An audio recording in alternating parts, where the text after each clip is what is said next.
Today I want to talk about having one client, multiple customers, and how to increase your turnover, your profit margin, and your effectiveness in the marketplace. So hang around and I'll share what I mean.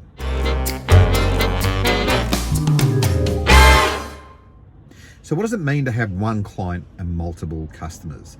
It almost seems like a conundrum, but hear me out and understand where you fit in. So most of us are in a service industry and we get a client. I'm currently doing a job for a tenant.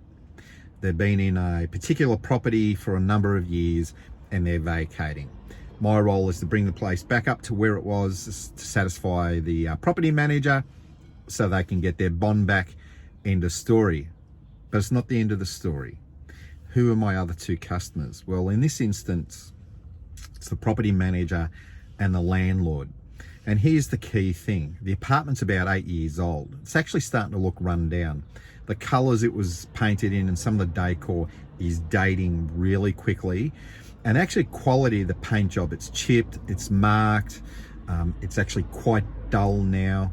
Some of the LED lights in there are real yellow. So when you see it all come together, it makes everything look really dirty. The timber floors, sealers come off. It just looks grubby. So what I did was rung my painter and said, hey, send him through some photos and video. Can you get me a price on redoing this place? So within the hour, I had a full rundown of everything, measured all the floors, so I knew all the other services that we needed to do. And then what I did was I rung the property manager and identified the key issues with the property, in my opinion, and they actually concurred. They had issues with it. And so I asked this one simple question. What is your main concern bringing this property onto market again? And they said this: we're going to have to use old stock photos to advertise this property. And one of their key issues is these old photos will give potential tenants an expectation. And when they arrive on site and it doesn't look how it presents, it causes an issue. And what that means is that more often than not, people don't want to rent it. You see, when you've got less competition, you've got less choice. And when you've got less choice, typically in order to get someone to rent the place out, you've got to drop rent to be able to get it in.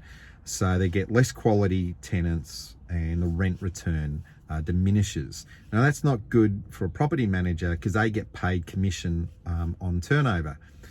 My second customer is this. Now it's a landlord. 99.9% of landlords don't like spending a cent on the property. Quite obviously, they've invested a lot and what they want is rent return. Now the issue that they have is this. They're going to have decreased rent return, decreased value in the property, which is a major issue. And for the long term, should they go to sell it, they'll get less. So we put together a package, and this is the presentation, is that we want to do the property up, change some color schemes in there. And the benefit for the landlord is this: we want to increase competition, presentability, and rent return. That's great for them.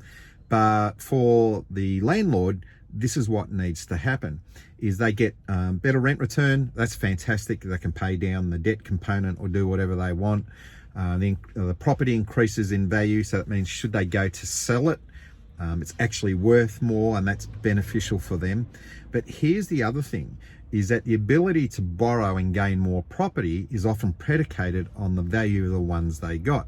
So if we can increase the value of the property by $30,000 or $40,000, it means as an investor, they can then take money and buy another one, thus increasing the rent return, increasing property values. It means they get enough properties, they'll be self-sufficient in retirement, and they have a really nice portfolio. So by understanding my value proposition, I've solved the problem of the tenant.